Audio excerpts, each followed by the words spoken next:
Finally আমার জামাটা কিন্তু বানানো হয়ে গেছে। আমার অনেক দিনের ইচ্ছে ছিল এরকম একটা ড্রেস বানাবো। ড্রেসটা এতটা সুন্দর হয়েছে গাইস। তো পিছনে হচ্ছে আমি একটু ফিতা সিস্টেম করব যেন একদম ড্রেসটা ফিটিং হয়ে থাকে আর দেখতে পেছন থেকে আরো বেশি ভালো লাগে। ফিতার মুখে আমি একটু কলিও দিয়ে দিয়েছি। এই দেখো পিছনে ডিজাইনটা দেখতে কতটা সুন্দর লাগতেছে। এখন আমি সামনে দিয়ে একটা ডিজাইন করব, মানে গলার নিচ থেকে একটা সুন্দর ডিজাইন যাবে।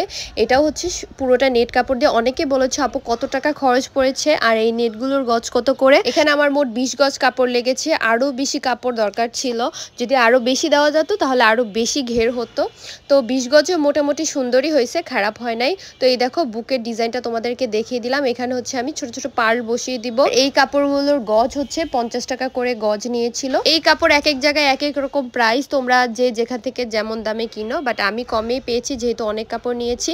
তো এই তো ড্রেসটার ফাইনাল লুকটা তোমাদেরকে দেখিয়ে দিলাম। কেমন হয়েছে তোমরা কমেন্ট করে জানাবে। আসলেই অনেক অনেক সুন্দর হয়েছে। এই টাইপের ড্রেসগুলো আসলে অনেক বেশি ভালো লাগে। আর আমাকে এই ড্রেস পরাতে কেমন লেগেছে অবশ্যই তোমরা কমেন্ট করে জানাবে। আর আমি এটা বানাতে যাচ্ছিলাম আমার বার্থডের জন্য। বার্থডে তো অনেক আগেই চলে গেছে, বাট এটা শ্যুটটা করা হয়নি। আমার এক্সাম চলতেছিল আমার বার্থডের টাইমে। তো এখন হচ্ছে আমি শ্যুট করে তোমাদেরকে দেখিয়ে দিলাম। মানে অনেক বেশি সুন্দর হয়েছে, মানে আমি যেটা ভাবিও নাই তার থেকেও বেশি সুন্দর হয়েছে। তো তোমরাও বানিয়ে ফেলতে পারো। তো আজকের মতো এই পর্যন্ত। তোমাদের কাছে এই ড্রেসটা কেমন লেগেছে কমেন্ট করে জানাবা। আল্লাহ হাফেজ।